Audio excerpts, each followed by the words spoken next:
This incident happened back when I was a 6th grader attending middle school, probably back in the year 2010.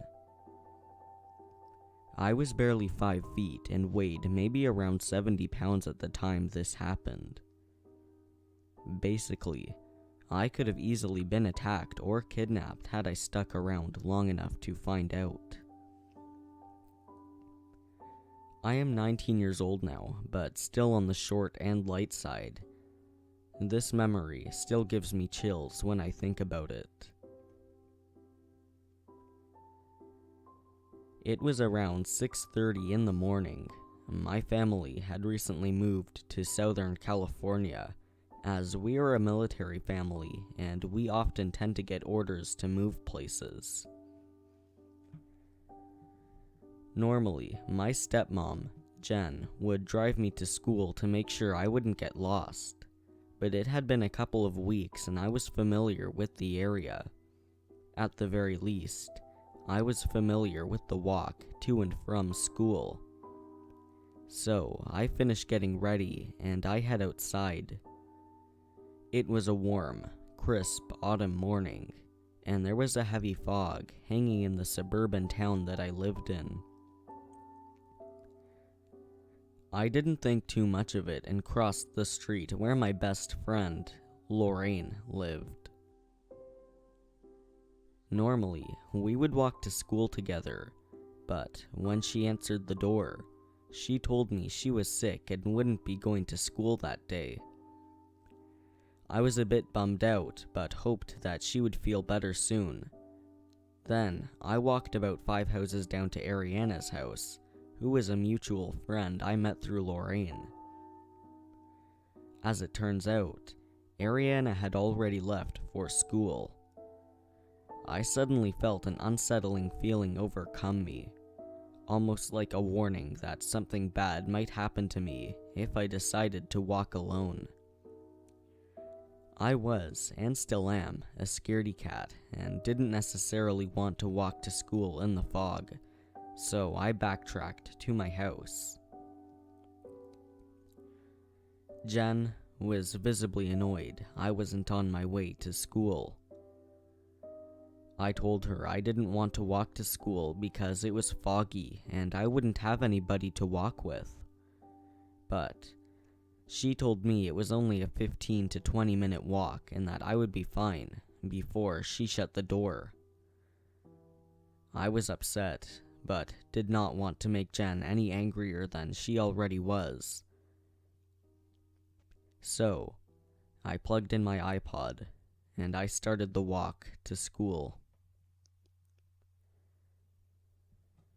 For the first 10 minutes or so, nothing out of the ordinary happened, and I started to feel stupid for being scared.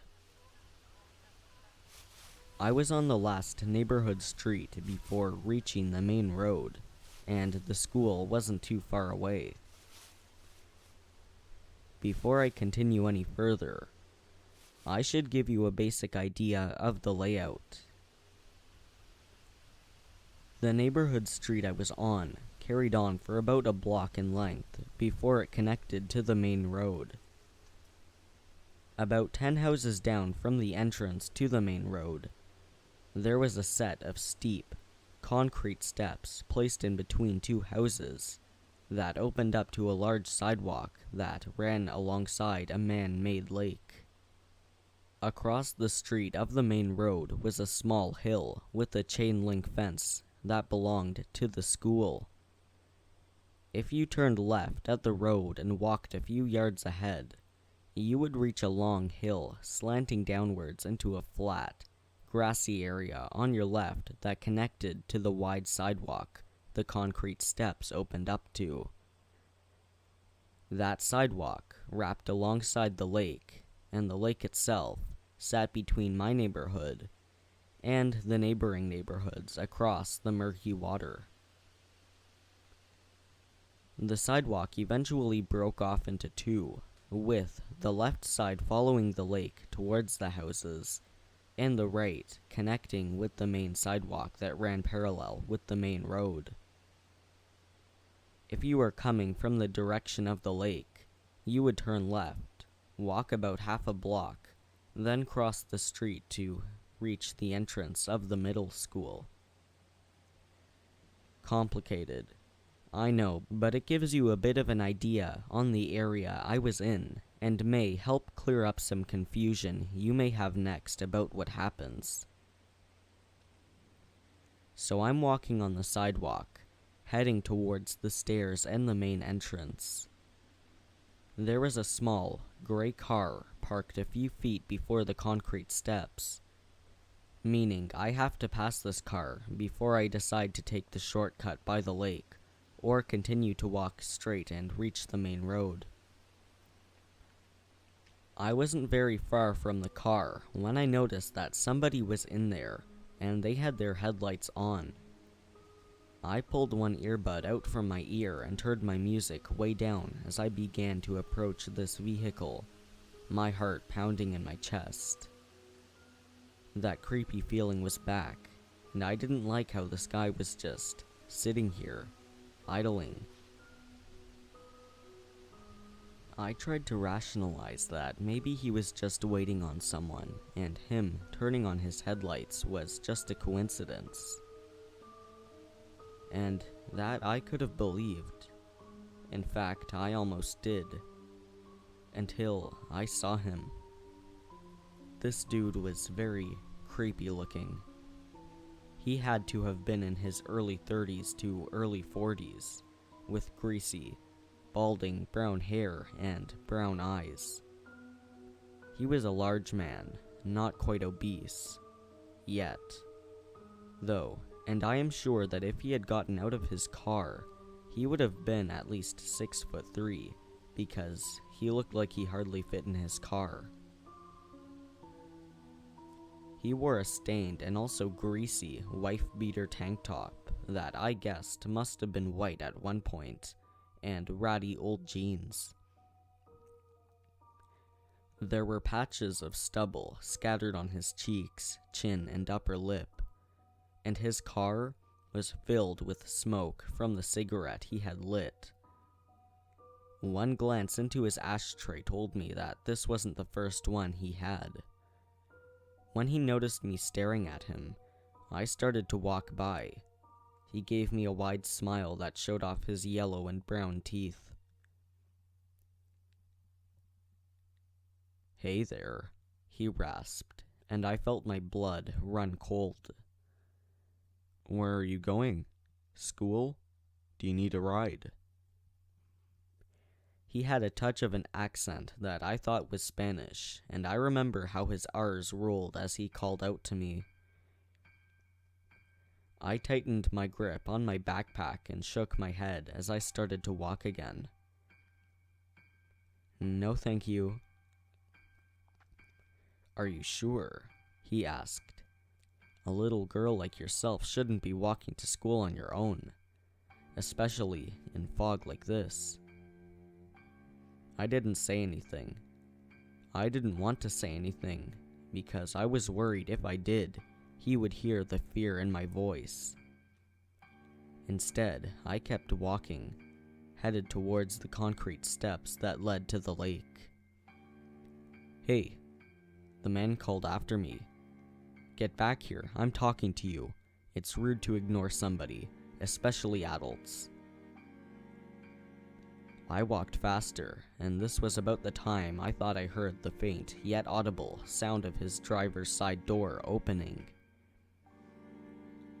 I could hear him wheezing, probably as he started to get out of the car, but I didn't look behind me to find out. Instead, I started running down the stairs and along the sidewalk faster than I had ever run in my life.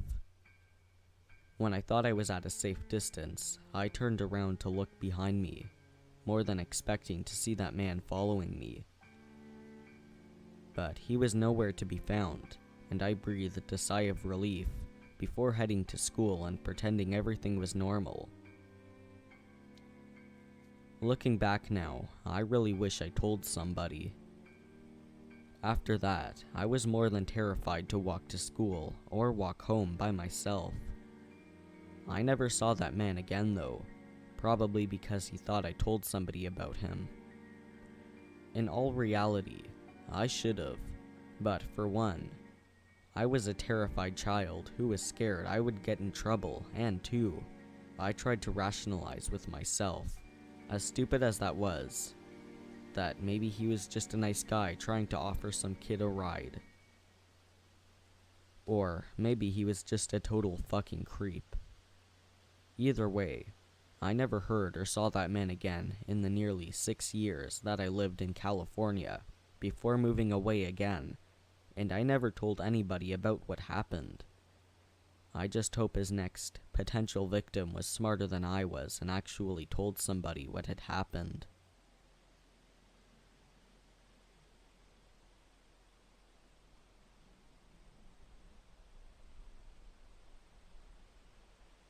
The event here takes place in Washington State in early October of 2010. My girlfriend Beth had flown from Sydney, Australia to visit me. I lived in Seattle, but since it was cheaper for her to book a flight from Sydney to Vancouver instead of straight to Seattle, we decided to spend a bit of time in British Columbia and work our way back to Seattle. After a couple days in Vancouver, we took a ferry to Vancouver Island and Victoria, where we stayed at the Empress Hotel. The plan from there was to take a ferry from Victoria back to Washington State, and then hop on a bus or train or something to get back to Seattle. Making the most of our last day in Victoria, we did not get to the ferry terminal prior to the final ferry of the day. I'm pretty sure it departed at about 10 o'clock p.m. or so. Upon arriving at the ferry, if you're familiar with how a ferry works, you will have about 10 minutes or so where a flood of cars disembark and foot traffic too, as people head to the parking lot to hop in the car they presumably have parked. I had miscalculated on a couple of fronts. Upon checking what I believed to be a bus terminal, there was clearly no bus on the way. There were no cabs either, no public transit options, and whatever kind souls who may have helped us out very rapidly disappeared into the night. The other miscalculation was that the ferry terminal was further outside of the city than I remembered. The road to the ferry winds along a mile or more through a wooded area with not even a pedestrian footpath, not uncommon for Washington. And, to make matters worse, it was raining, as is typical of that time of year. We were stranded, luggage in tow and all. Welcome to the US, Beth.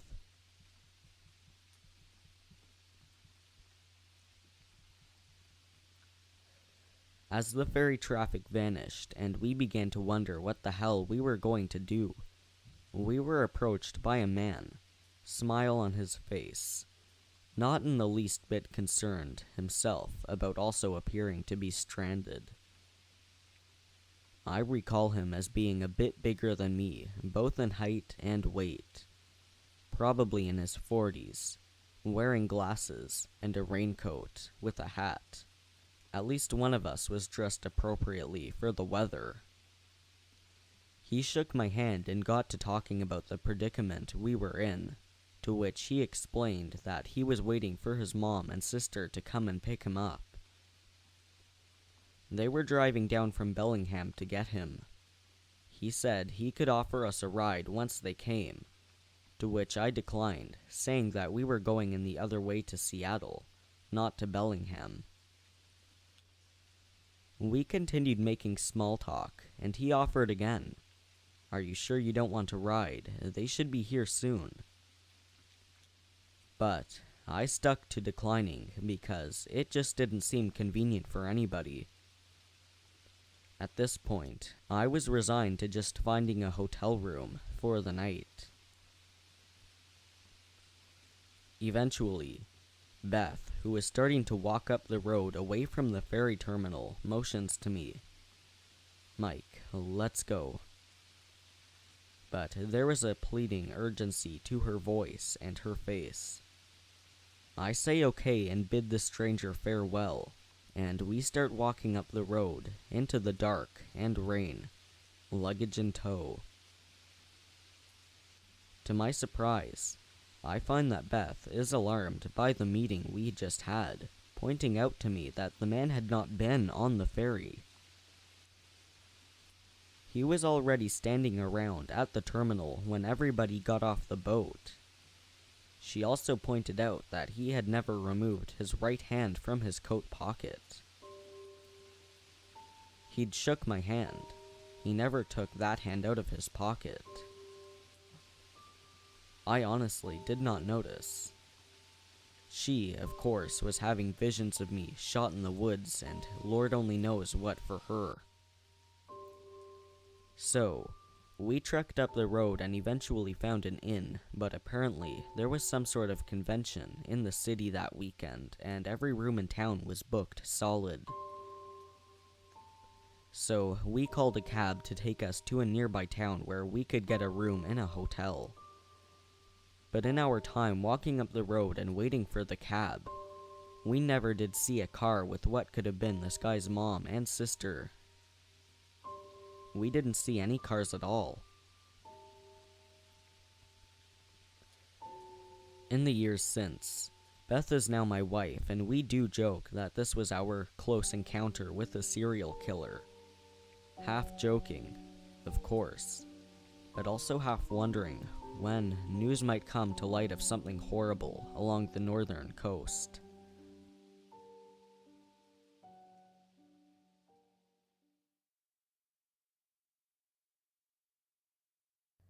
I don't believe in ghosts or the paranormal, and I believe the following involved a real person.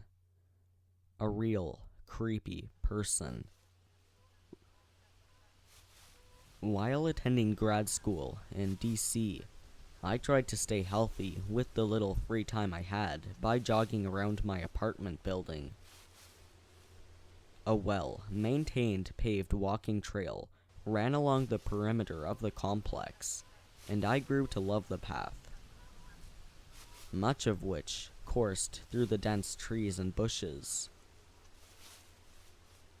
Close to Halloween, ironically, I arrived home after sunset and rushed to get on the trail before it got dark, not wanting to use a headlamp to navigate the poorly lit path.